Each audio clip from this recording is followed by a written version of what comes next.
Hello పిల్లలు, welcome to Bible nest for kids. అందరూ బాగున్నారా? ఈరోజు బైబుల్ నెస్ట్ ఫర్ కిడ్స్లో సింహాల గుహలో దానియేలు అనే మరొక కథ విందామా? ఒకప్పుడు బబులోను రాజ్యాన్ని దర్యావేషు రాజు పాలించేవాడు. ఆయన ఒక శక్తివంతమైన పాలకుడు. తన రాజ్యం అంతటిని సక్రమంగా చూసుకోవటానికి 120 మంది అధిపతులను నియమించాడు. అందులో 3 ముఖ్య ప్రధానులను నియమించాడు. ఆ 3లో దానియేలు చాలా తెలివైనవాడు, నిజాయితీ గలవాడు. దానియేలు చాలా యథార్థంగా పనిచేసేవాడు. అందుకు రాజు దానియేలును తన రాజ్యం అంతటిగా ముఖ్య అధికారిగా నియమిస్తాడు. ఇది చూసిన మిగతా అధికారులు దానియేలుపై అసూయపడ్డారు.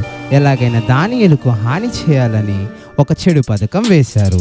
వాళ్ళు రాజు దగ్గరికి వెళ్ళి ఇలా చెప్పారు: రాజా, 30 రోజులు ఎవరు ఏ దేవుణ్ణి కానీ ఏ మనిషిని కానీ ప్రార్థించకూడదు. నీకు మాత్రమే ప్రార్థించాలి. ఎవరైనా ఈ ఆజ్ఞను అతిక్రమిస్తే సింహాల గుహలో వేయాలి. రాజు ఆలోచించకుండా సరే అంటూ ఆ చట్టానికి సంతకం చేశాడు. కానీ ఇది తెలిసిన దానియేలు ఎప్పటిలాగానే తన ఇంటికి వెళ్ళి రోజుకు 3 సార్లు దేవుణ్ణి ప్రార్థించాడు. ఇది చూసిన అధికారులు రాజు దగ్గరికి వచ్చి, రాజా, దానియేలు ఆజ్ఞను అతిక్రమించాడు. అతన్ని సింహాల గుహలో వేయాలి. అప్పుడు రాజు చాలా బాధపడ్డాడు. దానియేలును కాపాడాలని ప్రయత్నించాడు. కానీ రాజు చట్టం మార్చలేకపోయాడు. అందుకే బాధతో రాజు ఇలా అన్నాడు: దానియేలు, నీవు నమ్మే దేవుడు నిన్ను కాపాడుగాక. అప్పుడు దానియేలును సింహాల గుహలో వేశారు. రోజుల తరబడి ఆకలితో ఉన్న భయంకరమైన సింహాలు ఒక్కసారిగా గర్జిస్తూ దానియేలుపై దాడికి ప్రయత్నిస్తాయి. అప్పుడు ఏమైంది పిల్లలు? దానియేలు ఆ సింహాల ముందు ఒక బలహీనమైన గొర్రెపిల్లలా కనిపించినా, కానీ ఆ గొర్రెపిల్ల వెనుక యూదా గోత్రపు సింహమైన దేవుని కాపలా ఉండడంతో ఆ రాత్రి ఒక దూతను పంపి క్రూరమైన సింహాల నోళ్లను మూయించి అవి దానియేలు పాదాలు చెంత పిల్లుల వలె మారిపోయేలా దేవుడు చేశాడు.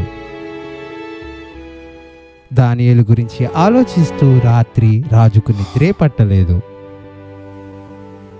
తెల్లవారుగానే రాజు పరిగెత్తుకుంటూ గుహ దగ్గరకు వచ్చి బాధతో అరిచాడు: దానియేలు, నీవు సేవించే దేవుడు నిన్ను కాపాడగలిగాడా అని దానియేలును పిలుస్తాడు. అప్పుడు లోపల నుండి దానియేలు: రాజా, నా దేవుడు తన దూతను పంపాడు. సింహాల నోరు మూసేశాడు. నాకు ఏ హాని కలుగలేదు అని చెబుతాడు. సింహాల గుహ నుండి విడుదల చేసిన దానియేలును ఆనందముతో రాజు కౌగిలించుకొని ఇద్దరూ కలిసి సర్వశక్తుడైన దేవునికి కృతజ్ఞతలు తెలిపారు. దానియేలుపై కుట్ర పన్నిన అధికారులను రాజు శిక్షించమని ఆదేశిస్తాడు. అక్కడ ఉన్న సైనికులు ఆ 2 అధికారులను ఆ సింహపు బోనులో వాళ్ళను పడవేస్తారు. అలాగే పిల్లలు, మీరు కూడా మీ జీవితంలో యథార్థత కలిగి దేవుని యందు భయభక్తులు కలిగి ఉంటే నీతిమంతులు సింహము వలె ధైర్యముగా ఉందురు అన్న వాక్య ప్రకారము ఎలాగైతే దానియేలు ధైర్యం కలిగి సింహాల గుహలోనికి వెళ్ళి బయటికి వచ్చాడో, అలాగే సర్వశక్తుడైన మన దేవుడు మిమ్మల్ని ప్రతి విషయము నుండి కాపాడుతాడు.